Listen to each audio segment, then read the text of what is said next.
Don, meanwhile, there are pits from decommissioned weapons sitting at the Pantex plant in Amarillo. Where does New Mexico factor into the disposal of those? So there have been various iterations of what the plans have been for that, but the current plans are to bring the pits from Pantex to Los Alamos, at Los Alamos to turn them into oxide to powder, then ship the powdered plutonium, which is essentially the most dangerous form because it's easily respirable, pyrophoric, and those kinds of things.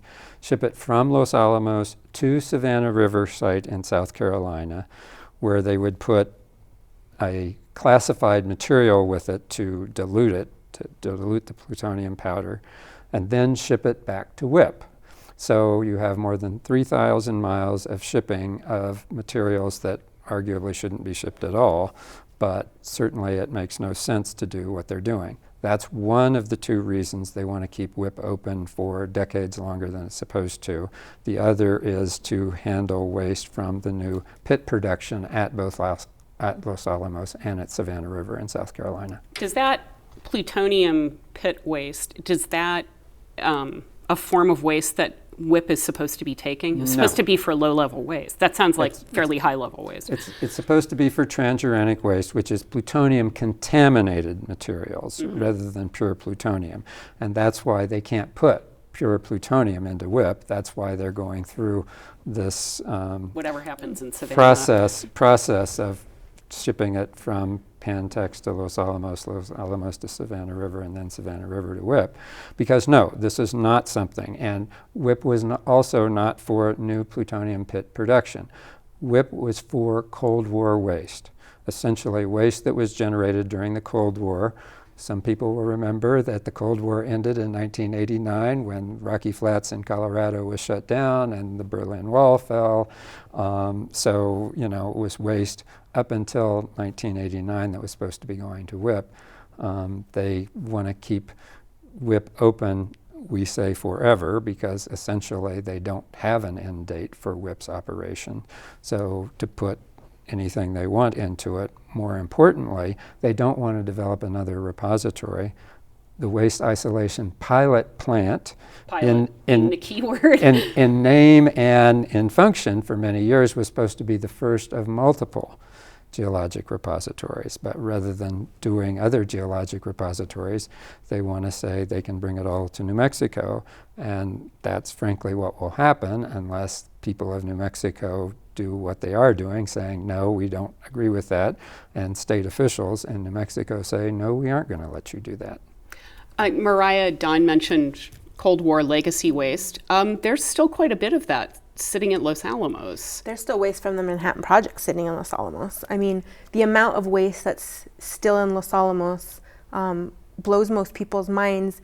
And I thought it was really interesting that Ms. Robertson said they were doing more than they should be doing right now to clean up the This is Candace Robertson yes. with DOE's Waste Management. Yeah, from OEM, and she said they were doing more than they should be doing right now. Which, what does that mean? Yeah, I mean, what does that mean is the question. Okay. Most people who know or are familiar with Area G at Los Alamos, Atlanta, you can see it from the road. You can see the tents. There are indigenous Tewa sites, sacred sites that are butting up against that. There's a new housing development that shares a chain link fence, quite literally. They're in these kind of high-tech tents sitting in the Santa Fe National Forest, Santa Fe? Yes. Okay. I think that in terms of thinking about waste and the amounts of legacy waste that are there in Los Alamos, we're talking now waste that's going to send us past 2083. That's the year that's kind of being thrown around. And when you think about 2083, or what some of us consider forever WIPP, from 1943 essentially to 2083, that's 140 years. That's 7 generations of New Mexicans who are going to have to deal with that waste.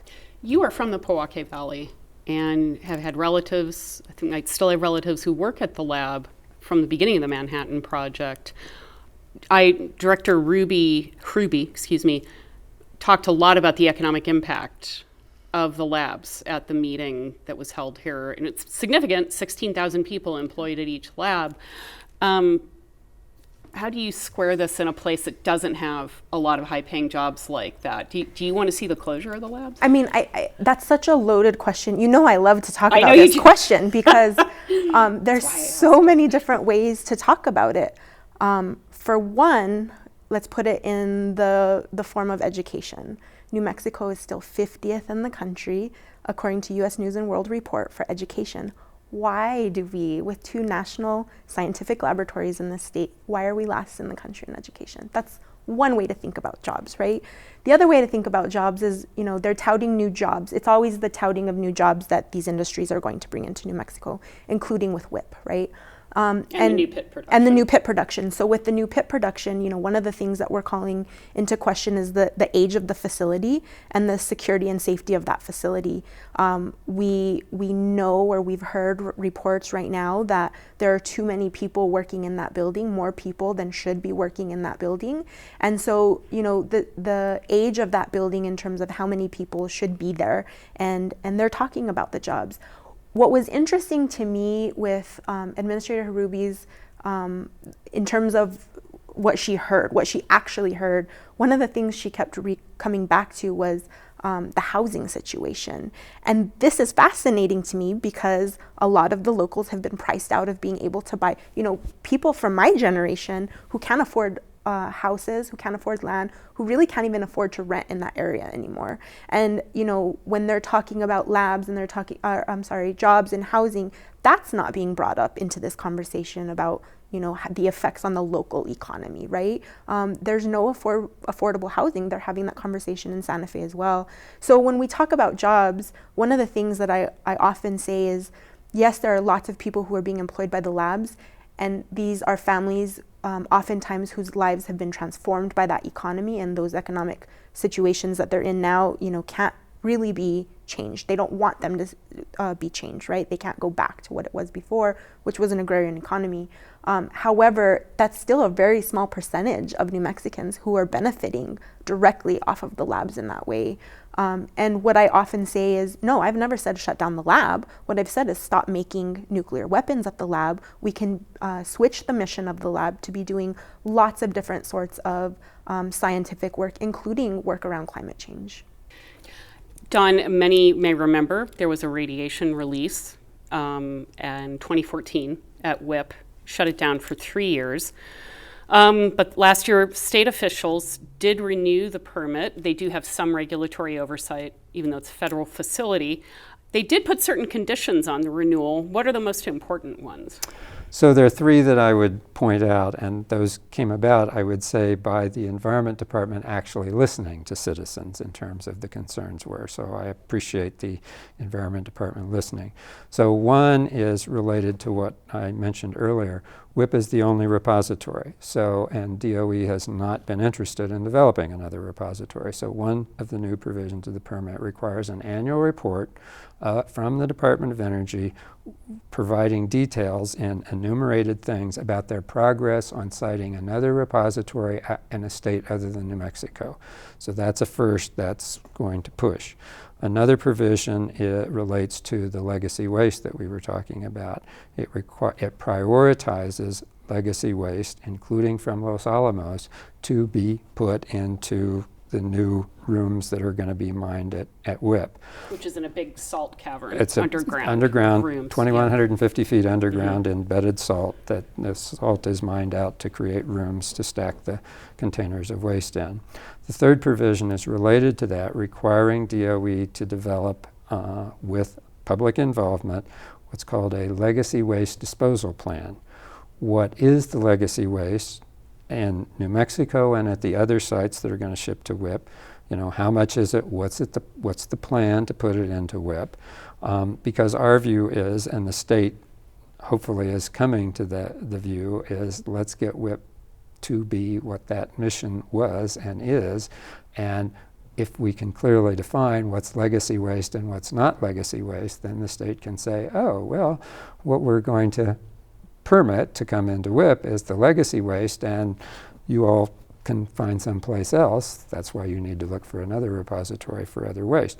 This will be a highly contentious issue. We don't think otherwise, and we appreciate the fact that the State Environment Department and the governor are listening to that, and we think over time, we think, unfortunately, we're trying to encourage DOE to do a good job on the legacy plan and on the other repository report. We're not overly optimistic because the first one I mentioned, the prioritization of Los Alamos waste, their initial report on that earlier this year was non-compliant with the permit conditions. So we hope they're going to do better. If they don't do better, we hope the state is actually going to enforce and take action. Mariah, as we wrap up, you point out in your book, Nuclear Nuevo Mexico, the state has hosted the entire cycle of nuclear weapons production, from mining to production to testing to disposal. There's a long legacy of harm and pollution from many of these operations. It's never been fully addressed. How should we think about that history as we contemplate the future of the nuclear industry here? You know, I think I said it earlier with this 140-year legacy that we're looking at. They're planning into 2083 and beyond. I think with 3 nuclear Superfund sites in this state, we need to prioritize the cleaning up of legacy waste. And the fact that there's not a true definition for that is really problematic. The fact that various agencies within the federal government don't actually agree on what should be common definitions for various types of nuclear waste is really problematic, because we can talk about WIPP waste, we can talk about legacy waste, quote unquote legacy waste, and true waste, but also there's lots of other types of waste. There's uranium, abandoned uranium mines, there's these Superfund sites, there are lots of indigenous communities that are being plagued by the legacy of uranium mining and now actually being pitted against each other over the cleaning up of these sites. We also have the downwinders, the issue around the Trinity site, and that needs to be dealt with as well.